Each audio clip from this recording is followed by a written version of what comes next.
Bueno, buenas tardes. Es un honor para mí estar aquí en el 22 Seminario de Economía Fiscal y Financiera y más honor moderar a Gregorio Vidal, ¿sí? Agradezco la invitación directa de la doctora Girón y seguramente vamos a tener la oportunidad de oír una excelente presentación. El expositor cuenta con 45 minutos para presentar su trabajo, pero antes permítanme leer una breve semblanza de Gregorio Vidal. Gregorio Vidal es licenciado en Economía por la Facultad de Economía de la UNAM, maestro y doctor en Estudios Latinoamericanos por la Facultad de Ciencias Políticas y Sociales de la UNAM, profesor titular C de tiempo completo del Departamento de Economía de la Universidad Autónoma Metropolitana, Unidad Iztapalapa, coordinador del Programa Universitario de Investigación de Estudios sobre la integración de las Américas de la UAM y tutor del Doctorado de Economía de la UNAM. Es miembro regular de la Academia Mexicana de Ciencias, miembro del Sistema Nacional de Investigadores, nivel 2, miembro de número de la Academia Mexicana de Economía Política, con sede en Río de Janeiro, Brasil, desde diciembre de 2011, miembro del Consejo Editorial de la Revista Latinoamericana de la Economía, del Instituto de Investigaciones Económicas, miembro del Consejo Editorial de Trayectorias, Revista de Ciencias Sociales de la Universidad Autónoma de Nuevo León desde mayo de 2003 y recibió el reconocimiento al perfil deseable en el programa de mejoramiento del profesorado PROMET de la SEP. Sus líneas de investigación son Economía Internacional, Estado y Política Económica. Pues hoy nos va a presentar la ponencia denominada La QE y la perversión del crédito. Sin más, porque tenemos siempre acotado nuestro tiempo, le doy la bienvenida al doctor Gregorio Vidal, que nos va a presentar su participación. Gregorio, por favor. Muchas gracias por la invitación para acompañarles en este seminario, que como siempre revela consistencia y continuidad en un trabajo de investigación de largo aliento. Y agradezco las palabras de Iris, de la doctora Guevara, acerca de mi desempeño y trabajo profesional.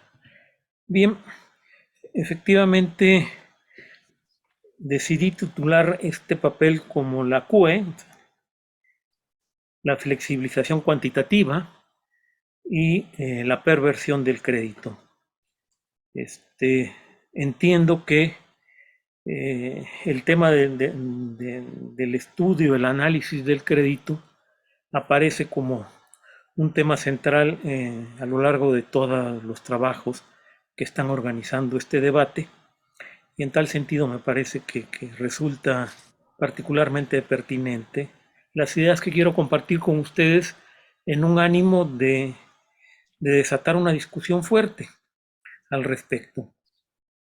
Tenemos pues ya varios lustros, décadas se puede decir, en que las discusiones y las decisiones en materia de política económica y por consiguiente la conducción que se están haciendo de los procesos económicos por parte de los gobiernos de un lado y las propias decisiones que están llevando adelante otros actores sociales que tienen importancia en el desempeño económico, todos estos actores están reconociendo que el centro de esa política económica es la política monetaria. ¿Sí? Incluso las definiciones que hay en términos del nuevo consenso en macroeconomía tienen en la política monetaria el aspecto nodal para orientar toda la explicación del funcionamiento de las economías. Un personaje como Blinder, que en su momento fue vicegobernador de la Fed y también participó en el consejo asesor de Clinton para señalar, digamos, la pertenencia del personaje no necesariamente al grupo de los conservadores. Esta persona nos dice, este economista nos señala de que cuando él comenzó a estudiar en Princeton, en los años 60, lo regular, lo normal, era que las enseñanzas enfatizaran que el centro de la actividad que llevaban adelante los estados y cualquier esfuerzo para propiciar una estabilización macroeconómica estaba centrada en la política fiscal. Y de alguna manera la propia política monetaria se comprendía a partir de la política fiscal, pero él señala que ese es un tiempo del pasado, que no existe más y que hoy de lo que se trata es de prestar atención a la política monetaria. ¿Sí? Que todos los economistas que hoy están discutiendo lo hacen en materia de política monetaria y que incluso en situaciones excepcionales, cuando se están llevando adelante medidas contracíclicas, él señala, él está convencido de que la política fiscal no es el mejor elemento para actuar contracíclicamente, sino el recurso debe ser la política monetaria. Y entiéndase que por política monetaria estamos identificando de manera relevante a un actor, a un encargado de organizarla, conducirla y presentarla en sus términos más generales. Y esos son los bancos centrales. Los bancos centrales, discúlpeme, ¿sí? Estoy en una conferencia hablando. Los bancos centrales, que además tienen la característica que no era dominante en los años 60 del siglo pasado, de que operan en los más diversos países en esta condición que se ha llamado de autonomía. Digamos, propiamente del conjunto de bancos centrales importantes que había en los años 60, a la fecha hay dos en que no se ha modificado su régimen de gobierno. Por un lado sería la Reserva Federal, que mantiene el funcionamiento que tenía en aquellos años, y por otro lado el Banco Central de Alemania, que también desde aquellos años y por las circunstancias que vivió Alemania en el periodo entre guerras, y esto se mantiene después de la Segunda Guerra Mundial, mantuvo un estatuto de autonomía con ciertas características, digamos, específicas del modelo alemán.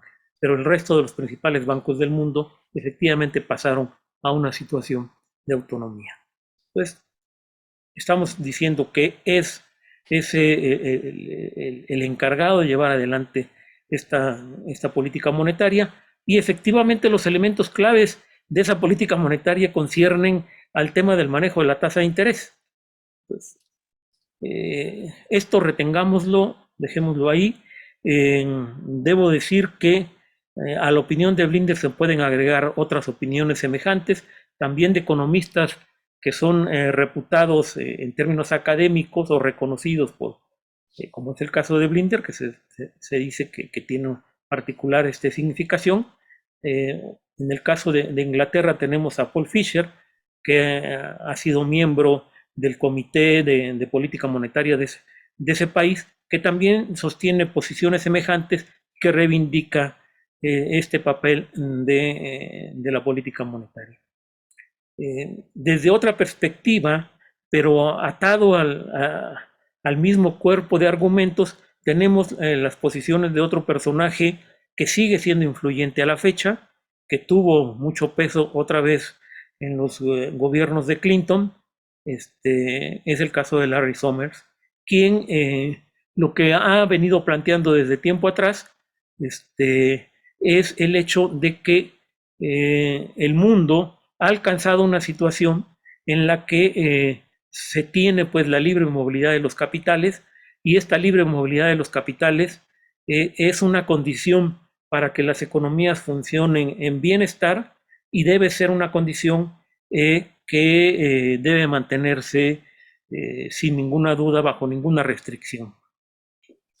Al final, el centro de todo este proceso nuevamente está en el espacio monetario. Habría que decir que en este sentido tendríamos que ubicar el razonamiento del Fondo Monetario Internacional, quien desde los años 90 está señalando como un elemento altamente positivo el que por fin nuevamente en ese periodo de los años 90 del siglo pasado se volvió a alcanzar la integración global de los mercados financieros, y esa integración global apunta como un elemento sustantivo del funcionamiento del conjunto de la economía mundial.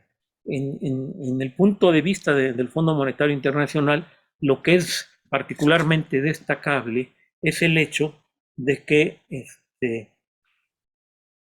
el organismo multilateral lo que enfatiza es de que este proceso, que aparece con fuerza desde el inicio de los años 90, de hecho comienza a perfilarse al final de los 80 y está claramente consolidado en la parte final de esta década, es una restauración de un proceso que ya existía en los años 20 del siglo pasado, ¿sí?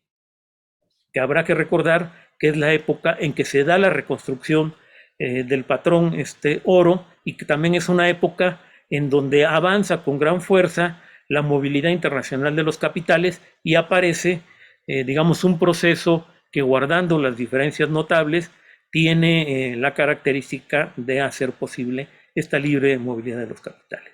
Entonces, tenemos esos elementos que constituyen un conjunto, que constituyen, digamos, la matriz principal a partir de la cual se están tomando las decisiones en materia de macroeconomía, y que, como apuntaba desde el inicio, están en el centro de lo que se conoce como el nuevo consenso en macroeconomía, y en tal sentido están orientando la política económica a nivel global de los más diversos gobiernos, esto hay que decirlo, ¿no? Bien, en ese contexto es que aparece el tema de la flexibilidad cuantitativa. Y aquí lo que tendríamos que decir es de que claramente, como un hecho generalizado, la vamos a tener presente desde 2008, a partir de la situación de la crisis financiera internacional, y propiamente después de la quiebra de Lehman Brothers, como un hecho generalizado que avanza con fuerza primero en Estados Unidos por cuenta de la Reserva Federal, y que luego se incorpora los países europeos que están en el espacio del euro, y también en su momento el Banco de Inglaterra. Habría que señalar que el antecedente de esta política está en lo que realiza desde tiempo atrás el Banco Central japonés, que la está llevando adelante en un contexto en donde Japón, y eso es lo que hay que destacar, está viviendo una situación de estancamiento económico y de clara deflación. Pues de alguna manera comienza a presentarse este escenario desde los años 90, es decir, Japón nunca logra superar la crisis inicial que tiene su mercado de valores a principios de los años 90 del siglo pasado, y a partir de ahí tiene un desempeño económico cargado de notable debilidad, que se acentúa a lo largo de los 90 y que se mantiene al inicio de este siglo, y que implica que ese Banco Central esté realizando esta política de flexibilidad cuantitativa, que, para simplificarlo, diríamos que es el hecho de que el Banco Central está cargando a su balance una gran cantidad de títulos de deuda, que no solo es deuda pública, sino también es deuda privada, con mecanismos distintos y composiciones distintas según cada país, pero inyectando estos balances y haciéndolos crecer con base en la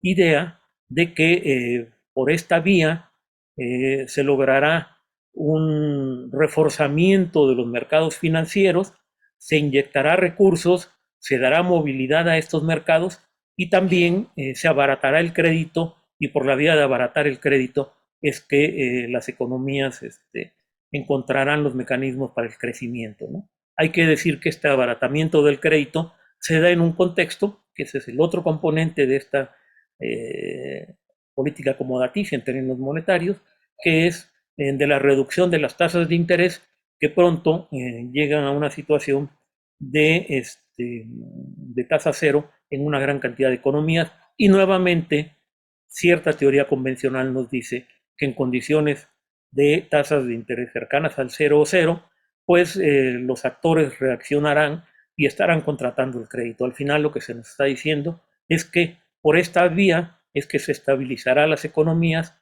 y será posible la recuperación del crecimiento económico y en su momento, una vez que esta recuperación se dé, se abandonará esta flexibilidad, ¿no? Es un argumento muy socorrido y está planteado así, de esta manera. Dos cuestiones que me interesa remarcar antes de seguir. El hecho, uno, es de que en materia de tasas de interés, lo que tenemos ya a la fecha es el periodo más largo desde finales del siglo XIX con tasas de interés bajas. Esto ya está documentado por diversos economistas. En el papel hago alguna referencia al respecto, a uno de los estudios. Y hasta la fecha, no obstante que ahora han comenzado un nuevo momento de alza en la tasa de interés, por ejemplo, en el caso de la Reserva Federal, que todavía no ha sido acompañada por otros importantes bancos centrales de los países desarrollados. No obstante eso no anula que se trate del periodo más largo de baja de la tasa de interés, que sin embargo no se ha traducido en un proceso de recuperación económica sostenida de las economías. Ya sé que aquí está el argumento como recurso de que en el camino se cruzó la pandemia y la pandemia es la que explicaría la situación por la que están atravesando las economías hoy. Y más recientemente, otro segundo hecho que está más allá de la economía, que es el conflicto militar que tiene como teatro en el que se están desarrollando los combates, el territorio ucraniano, aunque se trata ya de una guerra relativamente global, dado que los participantes en la misma pues incluyen al gobierno estadounidense y de alguna manera todo el aparato militar económico estadounidense más de otros países de la OTAN y del lado de la contraparte de los rusos también hay reacciones en otros territorios, pero bueno, ese es otro tema. El asunto que me interesa aquí rescatar es de que se puede argumentar que es esto lo que no ha permitido la recuperación del crecimiento económico. Pero a ese respecto me parece importante señalar dos datos antes de entrar a la reflexión sustantiva del papel que tiene que ver con cómo está operando el crédito en las condiciones actuales y en ese contexto, qué implicaciones tiene la ejecución de una política como la flexibilización cuantitativa. Bien, los dos elementos que tendríamos que considerar, uno es de que en el año 2019, en el tercer trimestre del año 2019, cuando no había asomo de ninguna pandemia, ¿sí? En ese momento la Reserva Federal le vuelve a dar impulso a su política de compra de activos que había desarrollado después de 2008, que se había mantenido por algunos años posteriores a esa fecha y que de alguna manera, digamos, había sido suspendida e incluso se había limitado o reducido o contenido, quizás sea la palabra más precisa, contenido todo el proceso de compra de títulos. Esta decisión, que incluso se acompaña en algún momento de este periodo, hacia 2018 más claramente, con una suerte de intención de regresar a una normalidad que incluía subidas en las tasas de interés. Estas dos decisiones es claro para el tercer trimestre del año 2019 que se han abandonado. Y la Reserva Federal en ese momento, en ese contexto, recupera, no con la intensidad con que lo hizo después de los sucesos de Lehman Brothers, pero sí recupera en un contexto en el que su balance está pues, con bastantes títulos de deuda, ¿sí? Recupera la ejecución de la flexibilidad cuantitativa y abandona cualquier intención de alzas en la tasa de interés. Después de que hace esto la Reserva, lo hará también el Banco Central Europeo. Y entonces, en ese momento, en 2019, sin que exista ningún elemento que tenga que ver con pandemia alguna, y solo prestando atención al funcionamiento de los propios mercados financieros y al desempeño de las economías, es que se toma esta decisión. Habría aquí, como segundo elemento, que poner en la mesa que en los años 20 del siglo pasado, la Reserva Federal desarrolló de alguna manera y bajo otras condiciones una suerte también de programa de inyección de recursos o de compra de títulos que operaban en los mercados financieros en Estados Unidos. El tema está claramente expuesto en el texto de Friedman y Schwartz, el de la historia monetaria de los Estados Unidos, donde se desarrolla el argumento de que en esos años la Reserva Federal realizó una efectiva política que es clave, que es uno de sus dos instrumentos claves. De uno es el redescuento y el manejo de la tasa de interés, pero el otro es esta capacidad de creación de dinero de alto poder por la vía de la compra de títulos que fueron echando hacia adelante, que fueron evitando que se presentara un mayor proceso de crisis monetario-financiera en aquellos momentos, que se articulara con un proceso de súbito freno en la actividad económica. Este proceso es el que Friedman identifica como el necesario y como la forma en que debe atacarse la inestabilidad financiera y la inestabilidad en los mercados. O sea, reconoce que hay esta capacidad o destaca que hay esta capacidad en el Banco Central y dice que la debe llevar adelante, y lo que Friedman sostiene es que como esto no se hizo en los años 30, en el contexto posterior a la caída de los mercados de valores de octubre del 29, como no se hizo, es lo que explicó esa gran recesión y todos los problemas que se tuvieron, porque se tenía el instrumental a la mano para poder actuar, y actuando así se hubiera evitado todo ese proceso.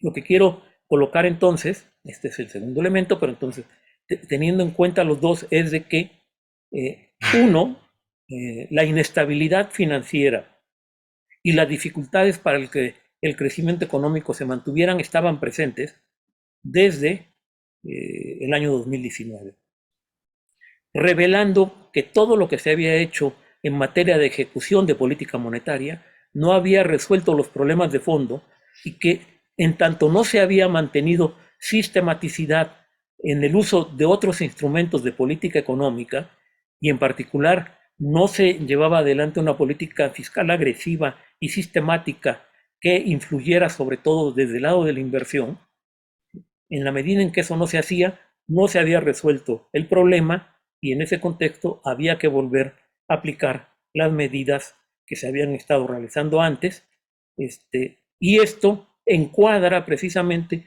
en la forma en que se analizó la coyuntura por parte de Friedman, y revela cómo la flexibilización cuantitativa se ubica claramente en el cuadro de la reflexión y de las medidas que se toman desde el monetarismo más puro, y dan cuenta, digamos, del predominio de ese monetarismo en la conducción de los asuntos públicos de manera sistemática.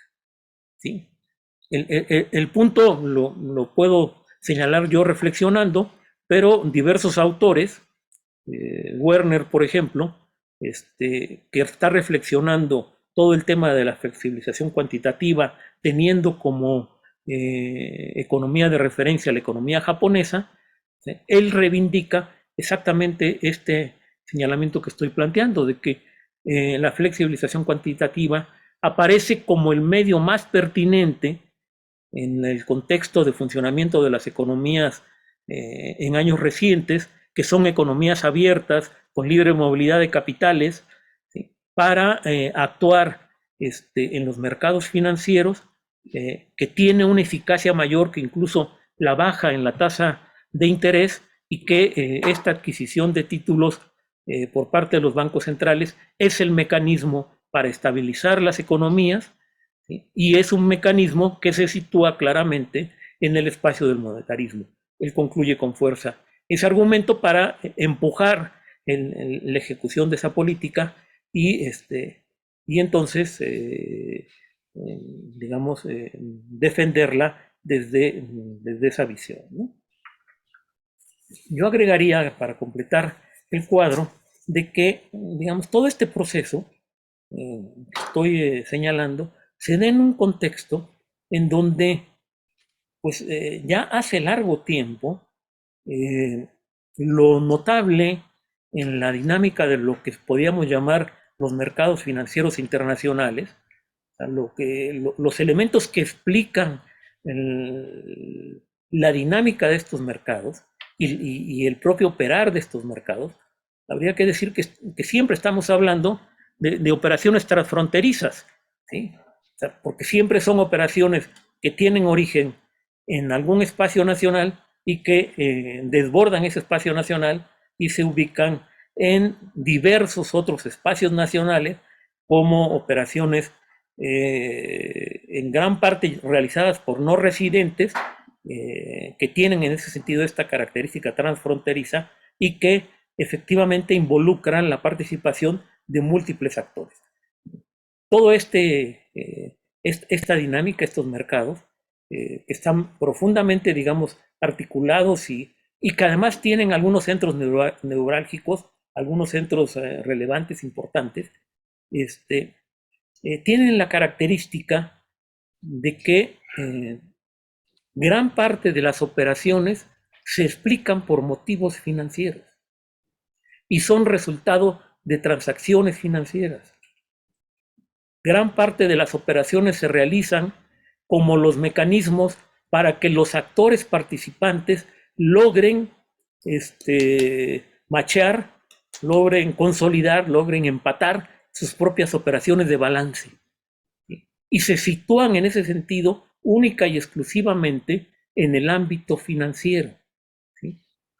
En ningún caso pasan por el ámbito de la producción y mucho menos tienen nada que ver con el comercio. Lo menos importante aquí es el comercio. El comercio es lo que menos explica estas transacciones.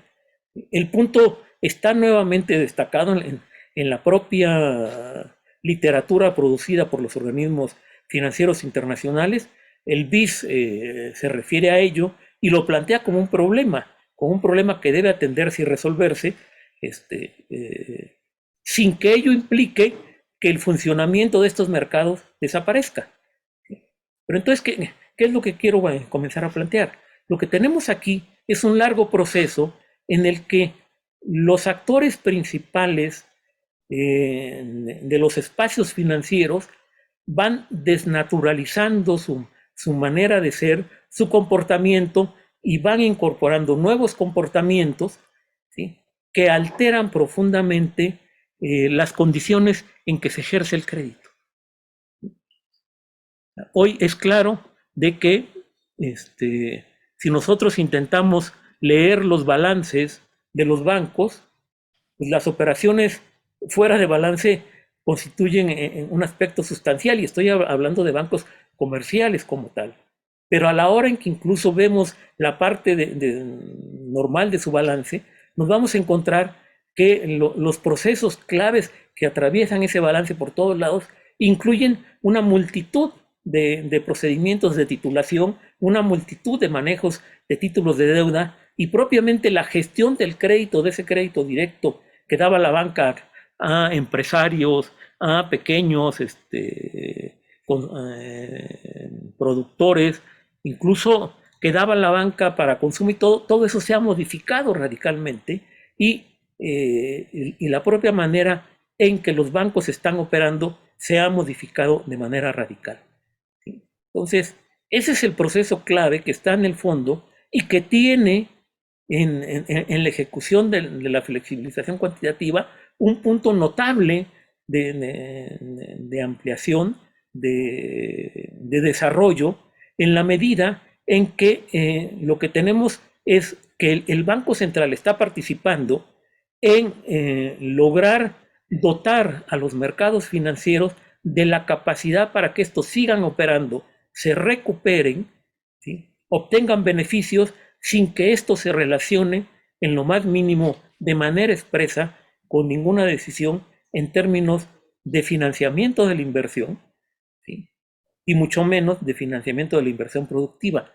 Se supone que será un resultado del operar de los mercados y ese resultado no llega, ¿sí? En ese sentido es que se da esta transformación a la que estoy aludiendo. ¿Y cuál es el problema de fondo que estamos teniendo? Aquí recupero, que me parece que es clave para entender toda esta dinámica, pues una idea de Keynes que está en alguno de los capítulos de la teoría general, ¿sí?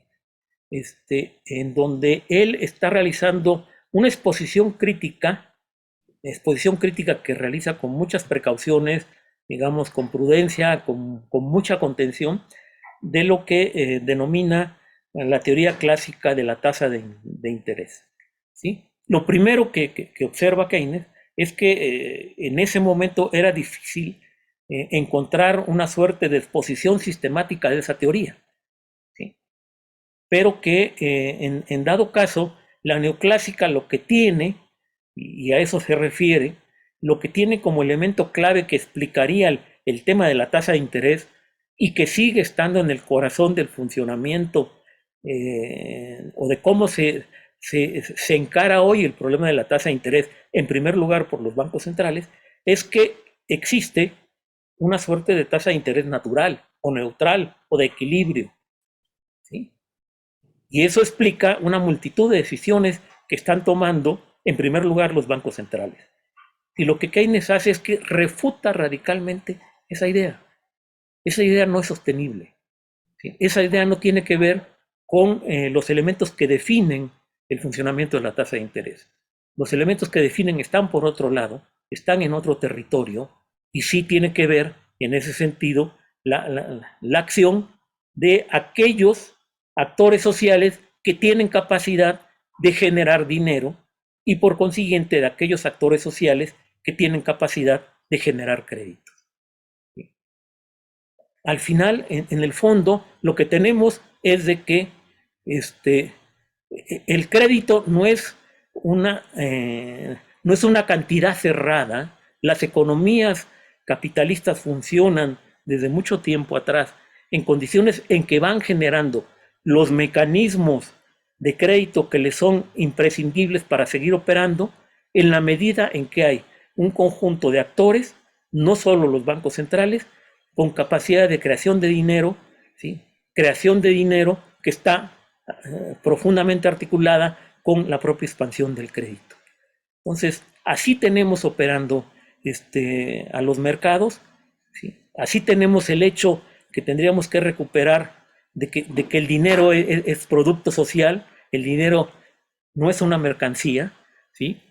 El dinero tiene definiciones sociales y existen actores con capacidad de creación de dinero que están vinculados a todo el proceso económico y por consiguiente no hay una restricción en esta materia, no hay un tema de escasez en esta materia. Hay decisiones de política que intentan modular todo este proceso y esas decisiones de política son las que hemos estado viendo que se ejecutan en años recientes en torno a estas definiciones de la flexibilidad cuantitativa, en donde lo que estamos observando es como hay una completa desnaturalización del crédito en la medida en que se desarticula completamente de todo el proceso que va viendo cómo se construyen las ganancias, cómo las empresas construyen las ganancias y cómo, por consiguiente, el crédito debe estar articulado a ese proceso de construcción de ganancias y debe ser funcional al mismo para empujar las actividades de producción y propiciar el crecimiento de las economías. Ese proceso se ha desarticulado, se ha logrado una suerte de independencia de estos mecanismos del crédito y se están generando una multitud de espacios económicos en las que algunos actores sociales tienen capacidad de realizar colocaciones financieras y obtener de esas colocaciones financieras beneficios que están completamente distantes de la masa general de beneficios que se está produciendo en la economía. En ese terreno es que aparece como el proceso más destacado, que lo empuja más y en ese sentido no resuelve nada, propicia mayores problemas, la aplicación de esta política de flexibilización cuantitativa. Termino con dos ideas más que son claves. Uno, lo primero que tenemos es de que hoy no existen elementos fuertes en el funcionamiento de las economías que nos lleven a decir que todo este largo periodo en que se ha estado ejecutando tasas de interés cercanas a cero y en algunas economías incluso tasas de interés negativas con programas sumamente agresivos de compra de títulos, en esas economías lo que no observamos es una recuperación del crédito a la producción, una recuperación del crédito al consumo y por consiguiente no observamos que existan una multitud de procesos que revelen un funcionamiento, digamos, sostenido y con base en la ampliación de las capacidades de producción por parte de las más diversas economías. Eso no existe. ¿Sí? Eso no existe y por el contrario se sigue manteniendo la tesis que se aplica con diferencia según el país de que se trate, de que hay poco espacio y en algunos casos no hay ningún espacio para ejercer otras políticas, destacadamente la fiscal, que debe estar en el centro del problema si se trata de una recuperación de la inversión. La relación crédito-inversión, resultado de que bajas tasas de interés y la inyección de estos recursos que le dan dinamismo a los mercados financieros, que se dice que debe existir, simplemente no se ha producido. En el papel menciono algún texto, algún estudio en donde justamente aún desde la ortodoxia se dice que esta relación no existe a partir de encuestas hechas en el caso de Estados Unidos con un grupo importante de grandes empresas y la forma en que están tomando sus decisiones en el contexto reciente, ¿no? Y hay otros estudios que estos autores mencionan a propósito de otras economías en donde se constata que esa relación no existe. Y la segunda relación que tampoco se observa es de que el propio incremento de la ganancia, ¿sí?, que ha estado presente en el caso de una buena cantidad de corporaciones en el curso de los últimos 20, 22 años, con diferentes momentos, matices y procesos, estos incrementos de la ganancia tampoco se traducen en incrementos de la inversión. Lo que observamos son otros procesos, unos tienen que ver con la defensa de las propias corporaciones, con la realización de diversas operaciones de recompra de acciones, en un afán de mantener blindadas las corporaciones, que están todas ellas sometidas a incesantes procesos de compras, de fusiones, de adquisiciones y a toda una recomposición de las mismas con una implantación diversa a nivel global. Entonces, como parte de todo ese proceso, se realizan estas operaciones de estar continuamente defendiendo las acciones, además como un mecanismo también para propiciar comportamientos positivos en materia del precio de los papeles y que todo ello redunde en incremento de dividendos, que es el otro elemento clave que estaría explicando el destino de las ganancias. Estos notables incrementos de dividendos en donde la corporación está funcionando para lograr que los accionistas alcancen estos dividendos y la operación productiva de la corporación pasa a segundo término, ¿no? Me parece que estos comportamientos son compatibles con el predominio de la política monetaria, con el predominio de una política monetaria fundada en la cepa del monetarismo puro, que defiende la tesis de la tasa de interés de equilibrio, o en la modalidad que ustedes quieran ver, y que por consiguiente no es capaz de comprender y de reconocer que el dinero se crea, y que este dinero, esta capacidad de creación es clave, y en esa capacidad de creación ocupa un lugar sustantivo todos los procesos del crédito, que son los que explican las capacidades de crecimiento y de ampliación de la producción en economías monetarias como las que vivimos. O sea, finalmente es parte de un proceso de constitución de economías monetarias de producción. Concluyo diciendo de que la QE no es heterodoxia, es ortodoxia pura, de la mejor ortodoxia, y esta ortodoxia pura ha terminado por desnaturalizar el crédito, y de ser un instrumento colocado, ¿sí?, para hacer posible que se den todos los procesos de articulación en economías sumamente complejas como las que vivimos, con una gran cantidad de actores sociales involucrados, en donde tienen que adelantarse una gran cantidad de decisiones para lograr la articulación de esas economías y el crecimiento de la capacidad de producción. Esa naturaleza se le ha quitado el crédito y hoy aparece como otro de los medios para hacer posible la ampliación de los beneficios de un reducido grupo de rentistas, que es lo que caracteriza a las economías más diversas del mundo. En fin, espero resulte interesante, y creo que me sujeté perfectamente al tiempo, incluso hay espacio para discutir un poco. Muchas gracias. Bueno, agradecemos mucho la participación del doctor Vidal. Efectivamente, el tiempo se ajustó exactamente al tiempo, pero lo más importante es lo interesante de su participación, ¿sí?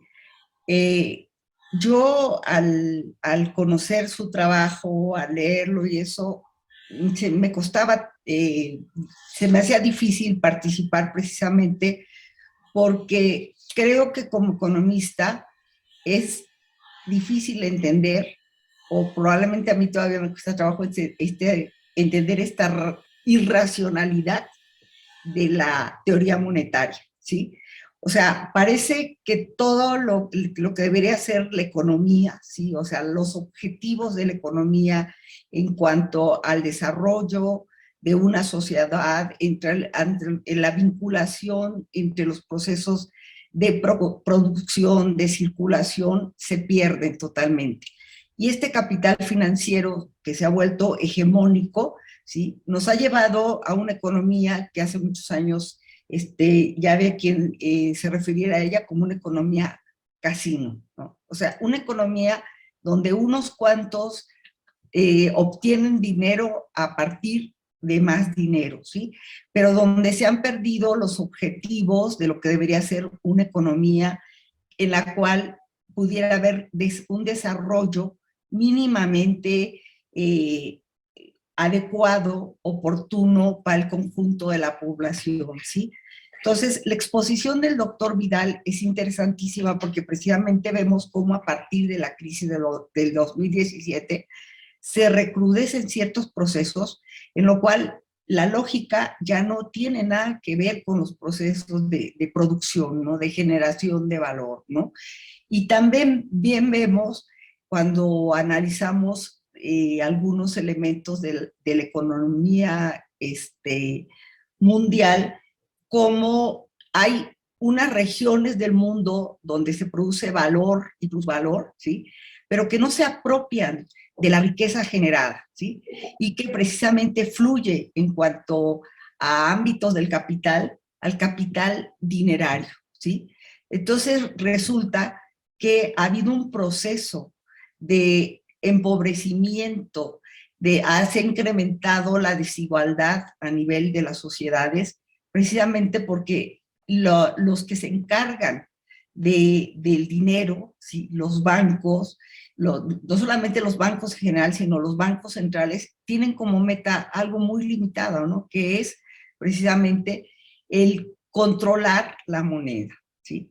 Y con estos procesos de expansión monetaria, con la compra de activos, con la compra de deuda pública, lo que está sucediendo es que para algunos economistas, dice, uno de los problemas que se quiere, o sea, que se puede presentar es este incremento de inflación, que era precisamente lo que inicialmente nos decían, bueno, se controla la moneda porque tenemos topes de inflación, límites para la inflación. Y como el objetivo del Banco Central es el control de la inflación, entonces, bueno, no importa que no haya inversión, no importa que no haya política financiera, ¿sí? Política industrial, política agropecuaria, política, todas estas políticas públicas que en el caso de la economía mexicana permitieron crecimientos muy altos durante 40 años, ¿sí? De 5 6, 7% anual, ¿sí? Y en el cual había crecimiento con distribución de la riqueza. Todos estos planteamientos dentro del monetarismo se pierden, pero algo que es grave, ¿sí? Es esto que señalaba el doctor Vidal en el sentido de que actualmente ni siquiera el crédito les permite a las empresas financiarse, que no es cierto que con tasas de interés bajas, casi de cero o de cero en algunos países, ¿sí? Se retome la inversión, ¿sí? Pero además no hay un planteamiento de inversión productiva, ¿no? Hemos visto cómo ya la crisis, la desaceleración económica era previa al surgimiento de la pandemia, que con la pandemia lo que pasó es que se profundizó. Sin embargo, pareciera que a pesar de este proceso tan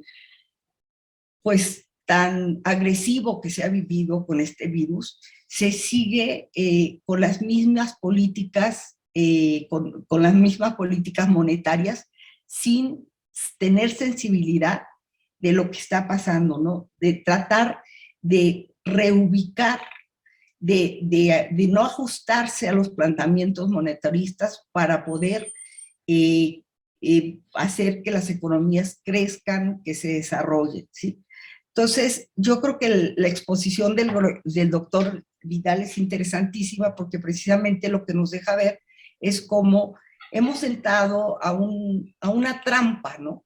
En la cual realmente una parte de la población, los grandes bancos, se están apropiando de una parte de la riqueza que no se revierte ni siquiera para las distintas formas de capital, las otras formas de capital, ¿sí? Y donde los procesos de producción ya no se están tomando en cuenta, ¿sí? Ya no solamente es el hecho de que no haya una política fiscal para el crecimiento ni para el desarrollo, sino que es una política monetaria que subordina, que relega las políticas fiscales y que lo que estamos viendo es un manejo de tipo juego de casino donde solamente algunos se están beneficiando, ¿sí? Y como correctamente nos decía, muchas veces estas inversiones ni siquiera están en los países de donde sale el dinero, están por otras partes, y eso, bueno, ha sido ampliamente documentado, ¿no? Como nos movemos muchas veces con papeles que no tienen un sustento económico, ¿no? O esta posibilidad que tienen economías como la norteamericana de emitir moneda y que no tenemos buena parte de los países del mundo, ¿no? No tenemos los países latinoamericanos, ¿no? Que dependemos totalmente de las decisiones de la Reserva Federal, que nuestras tasas de interés van a moverse de acuerdo a cómo, cuál es la tasa fijada, cuál es la tasa de interés fijada en, en la Reserva, en la FED, ¿sí?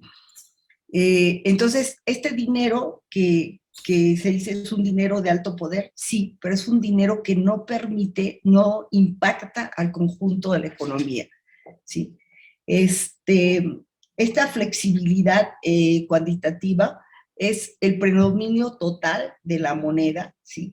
Pero entonces la moneda ya no está cumpliendo con las funciones que debería tener en una economía, ¿no? O sea, la moneda como dinero mundial, la moneda como el inicio, el capital dinerario como el inicio de la inversión, ¿no? Que era lo que habíamos estudiado en economía política y que era fundamental. Todas las formas de capital inician con dinero, ¿sí? Y entonces por eso, digamos, de ahí la importancia del dinero. Pero el dinero, por el dinero mismo, el dinero para acumular unas cuantas, digamos, para especular con este dinero, realmente no está beneficiando a ninguna de las economías, ¿sí? Porque inicialmente se veía que las economías retrasadas, las subdesarrolladas, estaban quedando atrás de todo este proceso de globalización. Pero en la actualidad vemos que son regiones las que se han beneficiado de estos procesos de producción, de circulación, pero que tenemos grandes regiones del mundo que, como lo ejemplificaba el doctor Vidal, en el caso de economías tan importantes como las japonesas, estancadas desde los 90, ¿no?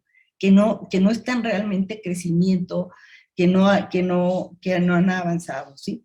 Entonces, bueno, yo creo que algo fundamental es tratar de regresar a otros planteamientos teóricos o tratar de regresar, yo sé que es una correlación de fuerzas, ¿no? En la que la mayor parte de los individuos estamos indefensos ante una sociedad como esta, pero ya, digamos, ya no plantear ni siquiera una visión desde el conjunto de la población o de los trabajadores, sino una visión desde la lógica de reproducción del capital, ¿sí?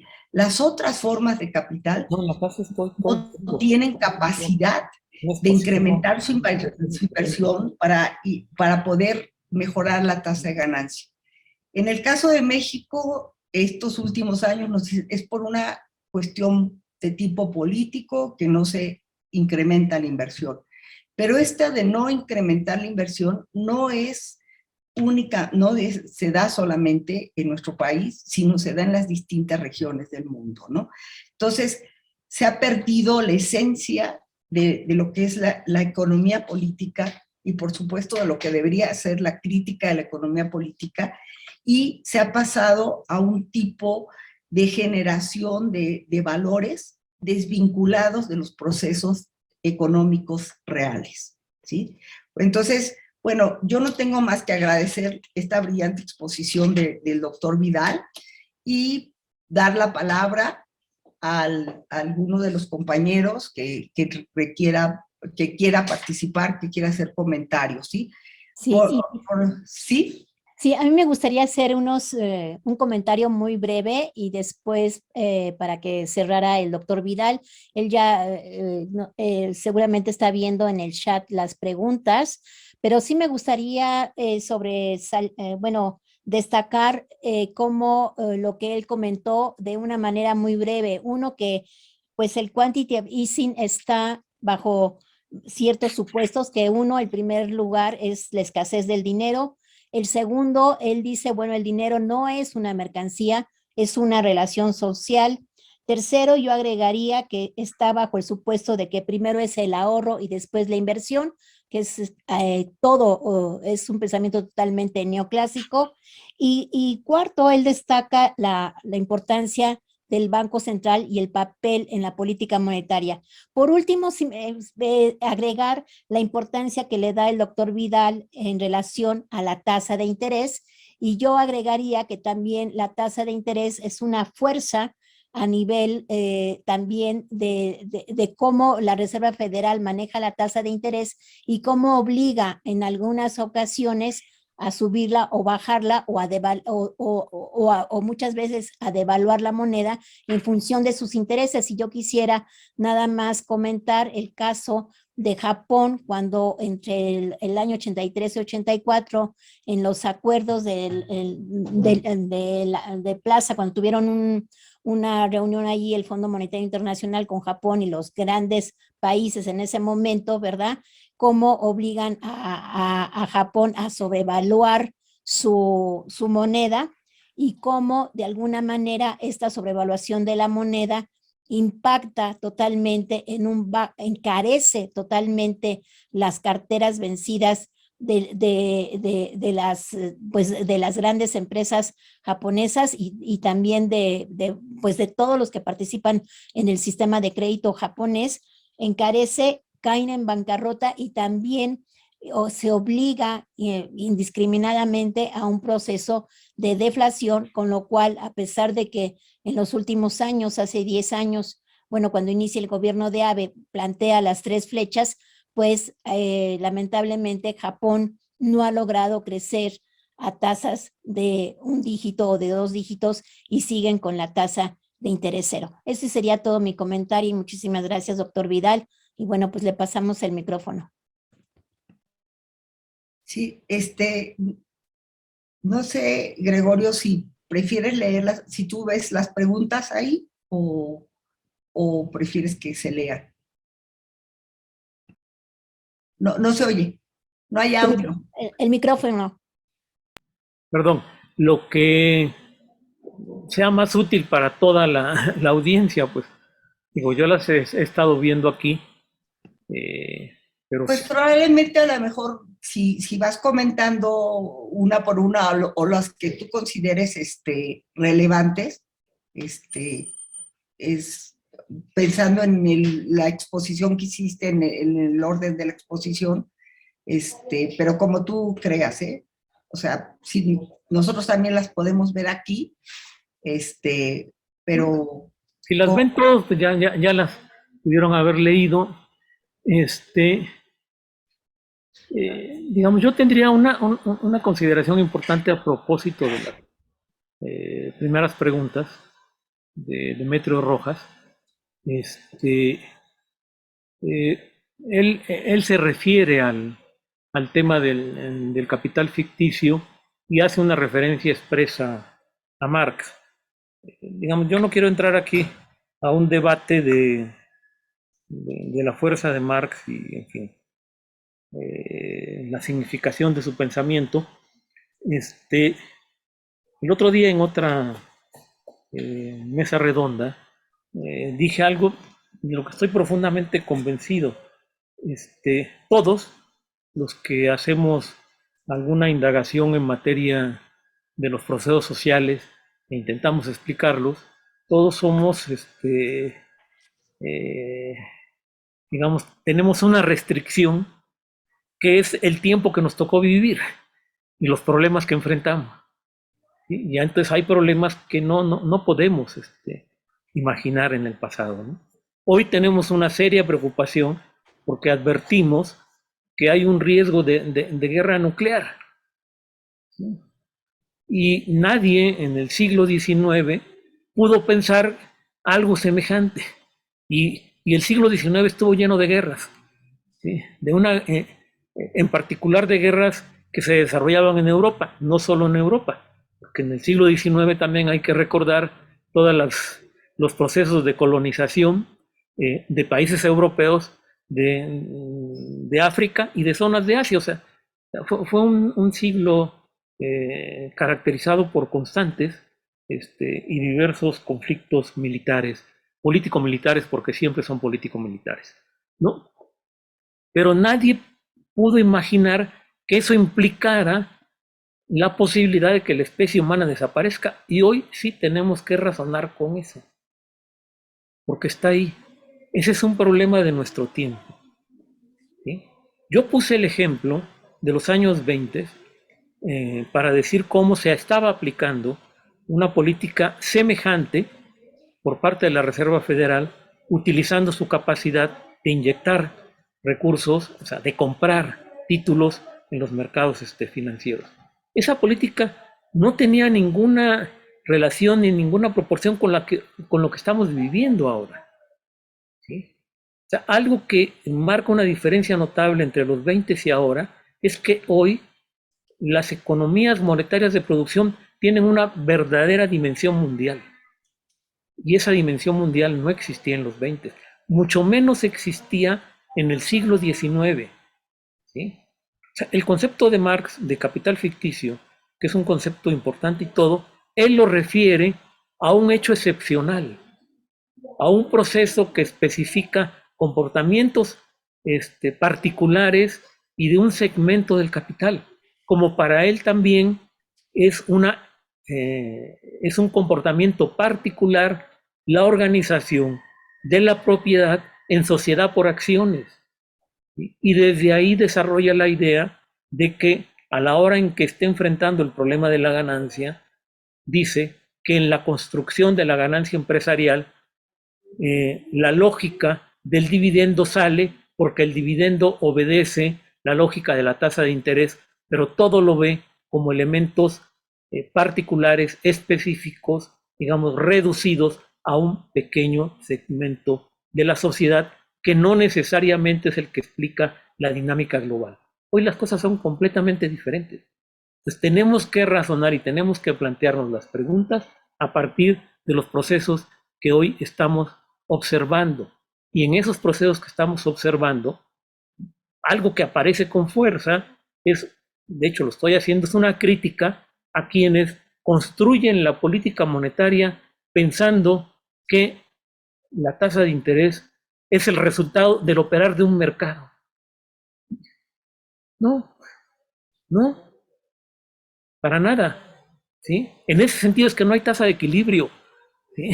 Y este es la piedra angular, el elemento clave, alguien diría de la neoclásica, sí, pero de las decisiones que se están tomando, de cómo el Banco Central de México nos dice, por eso tomo esta decisión.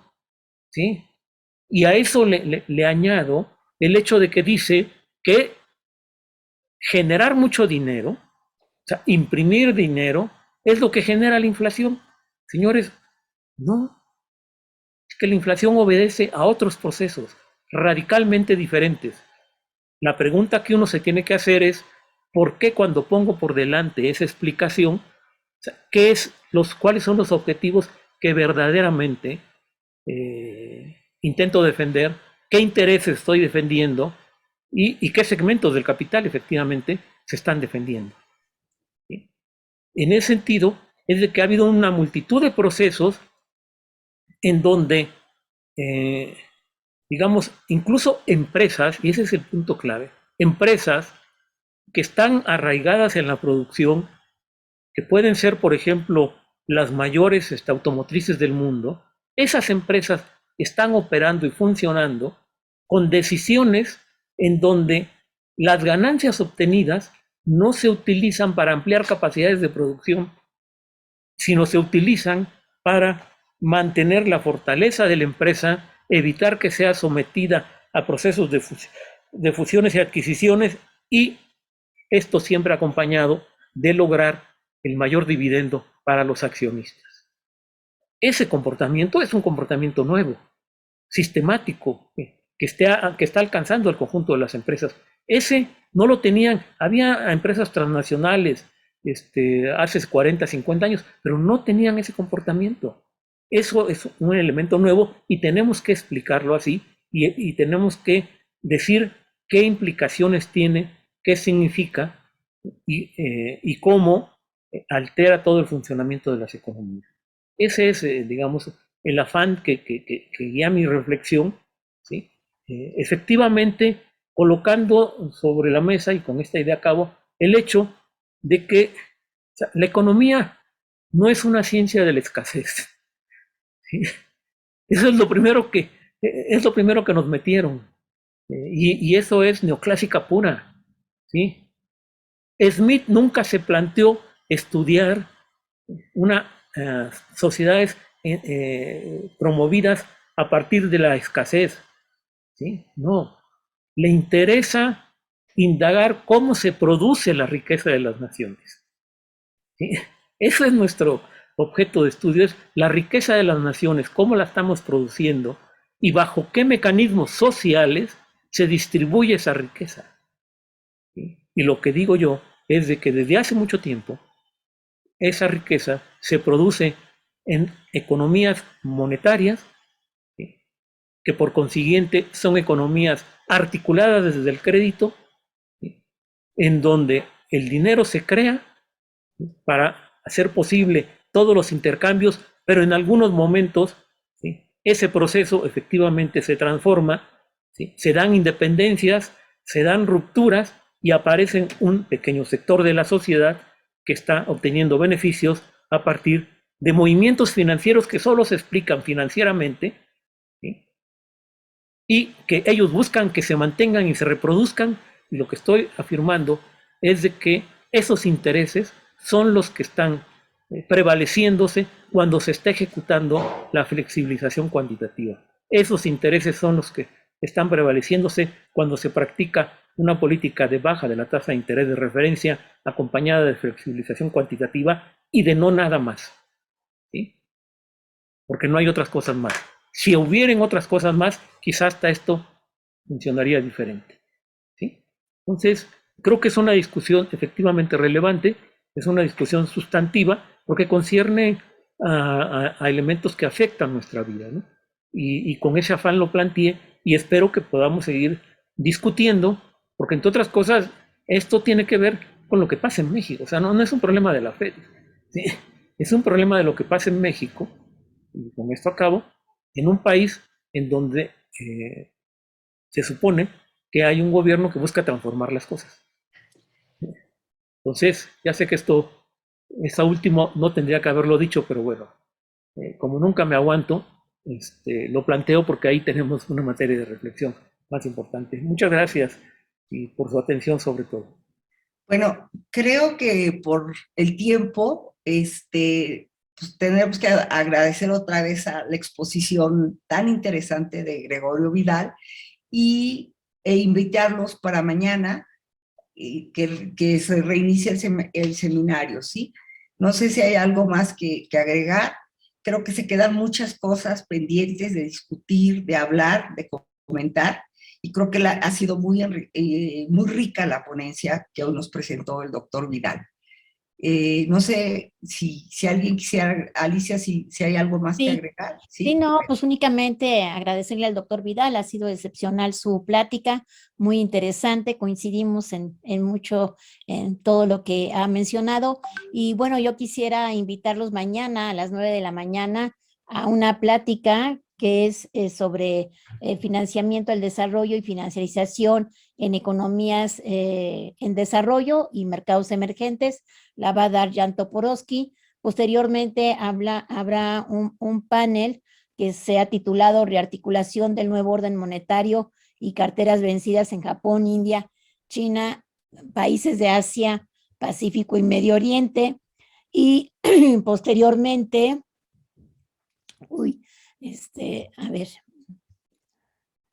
tenemos otra conferencia magistral que la va a dar Mario Secaresha, que la va a comentar Wesley Marshall. Y en la tarde los invito a la presentación de la revista Hola Financiera, que es un número especial de trabajos publicados por la doctora Correa en revistas internacionales y que el comité académico de la revista Hola Financiera decidió traducirlos y circularlos en la revista Hola Financiera. Entonces, pues muchísimas gracias a todos los presentes, a quienes están en YouTube, y bueno, pues los esperamos mañana en este 22º seminario de economía fiscal y financiera. Muchísimas gracias a todos. Hasta luego. Bueno, hasta luego. Gracias, hasta luego.